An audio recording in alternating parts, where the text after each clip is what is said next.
No dia 28 de abril, eu vim a essa tribuna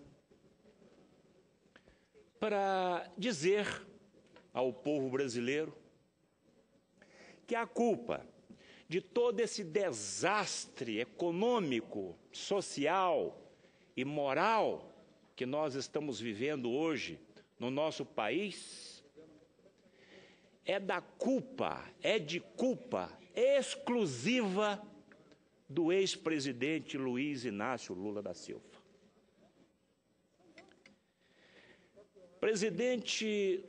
Ex-presidente Lula, hoje,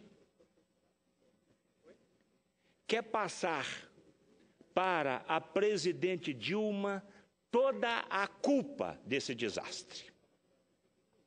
Mas ele perdeu uma grande oportunidade que o Fernando Henrique Cardoso deixou a ele em 2013. Em 2003, senhor presidente, o Brasil, depois de 500 anos, tinha uma dívida bruta, interna e externa, que não chegava a R$1 trilhão.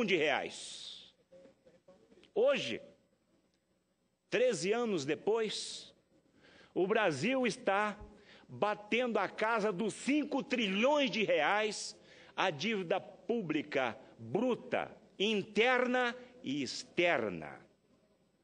A folha de pagamento em 2013, em janeiro de 2003, era algo em torno de R$62 bilhões.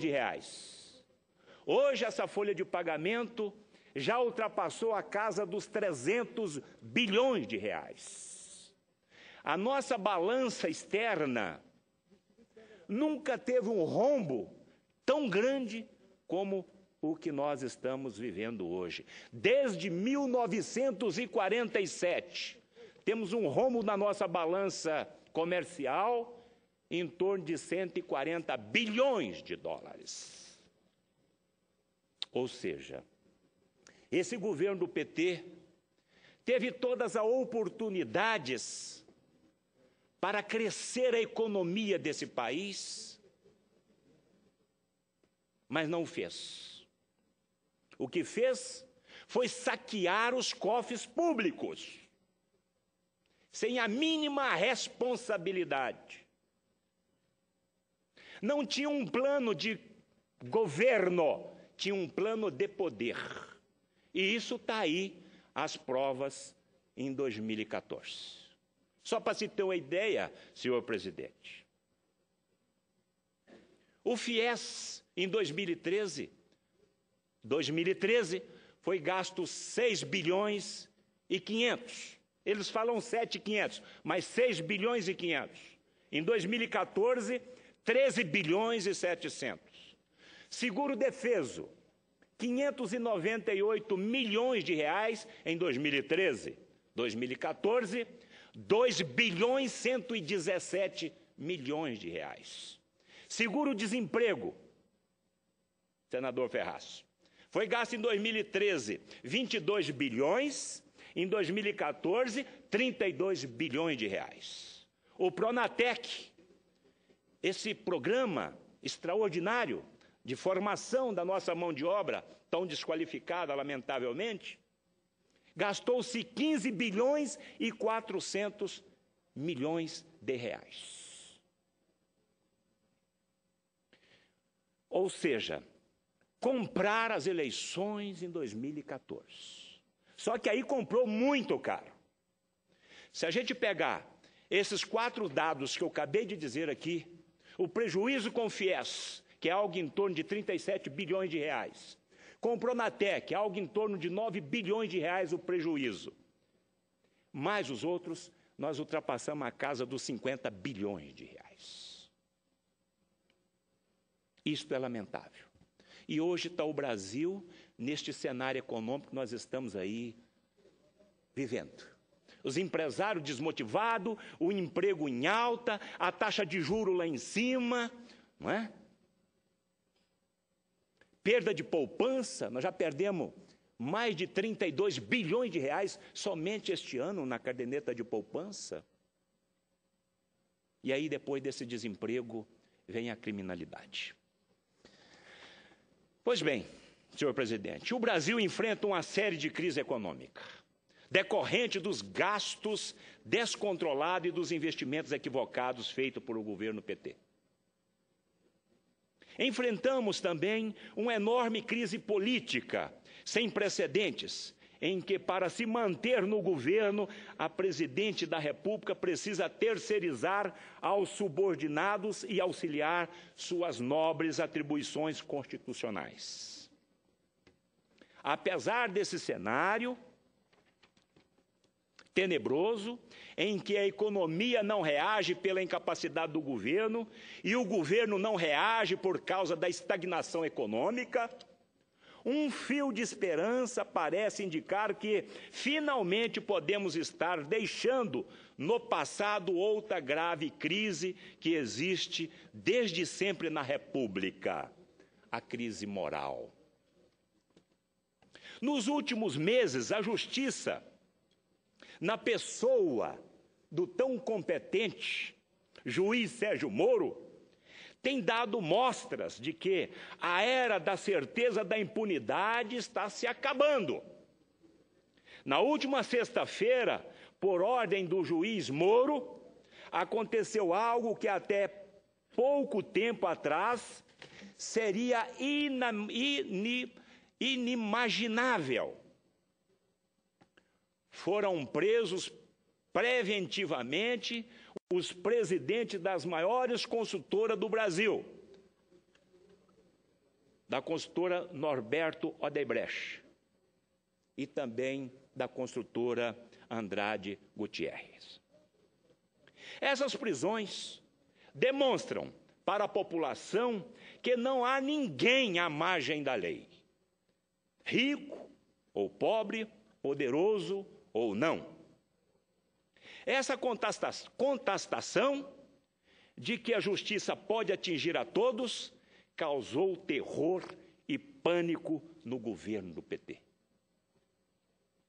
Da presidente Dilma ao mais inexpressível ministro, todos perceberam que não poderão contar com a cumplicidade do Poder Judiciário.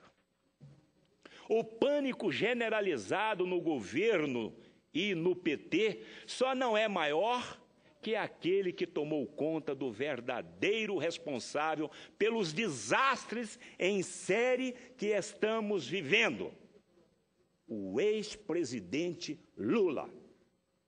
Sim, é preciso deixar claro quem era o verdadeiro, aspas, o número 1 do esquema, o Brahma. O Brahma, que o Brasil hoje sabe quem é o Brahma.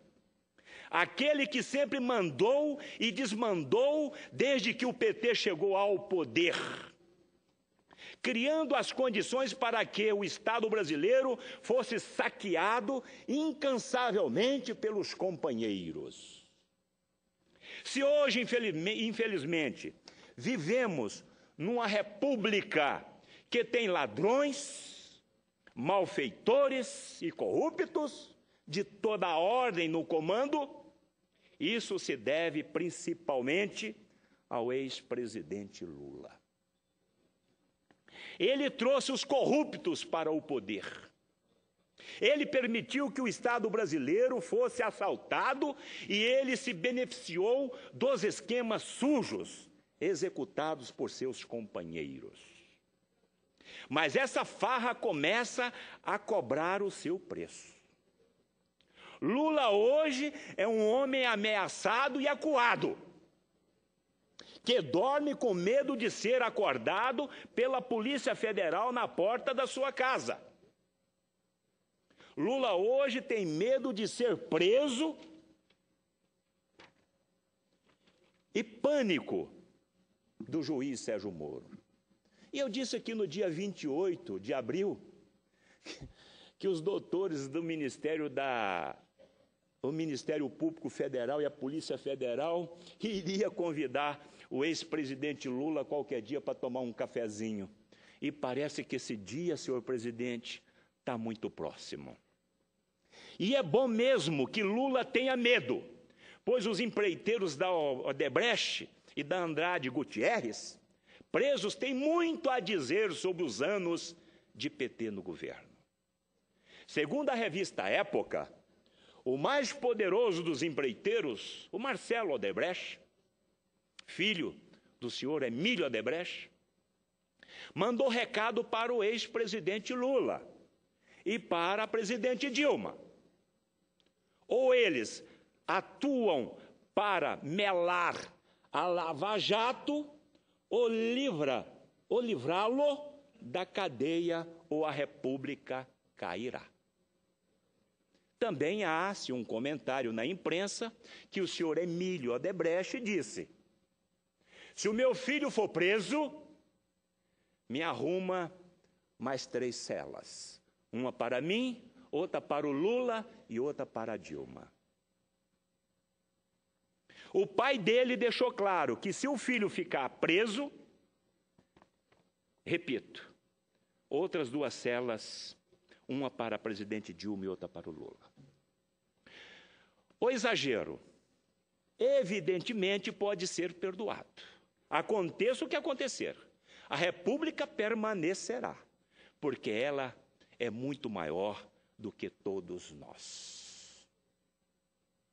O que cairá, na verdade, é o projeto hegemônico de poder do Lula e do PT, que se construiu sobre a lama e começa agora a afundar. Se Marcelo Odebrecht e os outros executivos presos seguirem os passos de Ricardo Pessoa, da UTC, e decidirem contar tudo o que sabem, não sobrará pedra sobre pedra no lulopetismo. Porque eles conhecem, como ninguém, as engrenagens do poder, aspas, República dos Companheiros, fecha aspas. Mas ainda que os empreiteiros não queiram cooperar, o trabalho diligente da Polícia Federal, do Ministério Público Federal e da Justiça certamente conseguirá as provas necessárias para que seja condenado e preso o verdadeiro responsável por essa rapinagem institucionalizada no Brasil, que tomou conta do governo federal, o ex-presidente Lula. Mas, antes mesmo da condenação judicial, da qual nem mesmo seus mais fiéis seguidores duvidam, outra condenação importantíssima já aconteceu. A condenação política. E aí agora nós tivemos uma pesquisa aonde o todo-poderoso, apresenta com índice muito baixo. Mas poderoso porque estava com um rio de dinheiro público na mão. Ou seja, levou o nosso país a essa catástrofe econômica, com a dívida, repito, bruta, interna e externa, na ordem de 5 trilhões de reais. A população percebeu, Lula, que foi no seu governo que os cofres públicos começaram a ser saqueados de forma sistemática, no intuito de perpetuar seu grupo no poder. Todos já sabem que foi no seu governo que começou essa política desastrosa de se gastar mais do que se tem. Eu tenho dito sempre aqui, senhor presidente, gastaram demais e pior, gastaram mal. E depois empurrar a conta para os nossos trabalhadores. Está aí o aumento de impostos.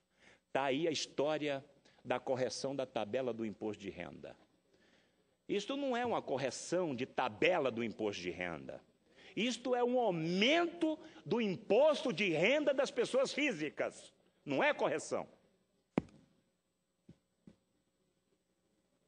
Por isso mesmo, as pesquisas começaram a captar o sentimento claro da população brasileira de que tudo o que passamos hoje, Lula, é de sua inteira responsabilidade.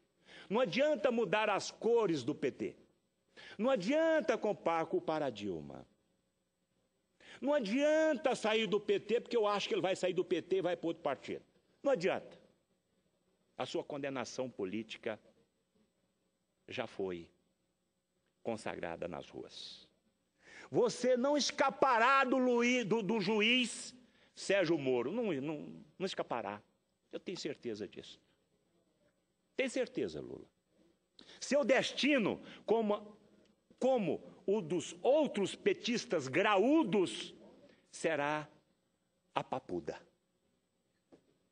Mas se, por uma obra do destino, você conseguir escapar da justiça, como escapou do mensalão e de tantos outros, sua condenação virá das urnas, com a rejeição do povo brasileiro ao projeto hegemônico de poder do PT. Muito obrigado, senhor presidente.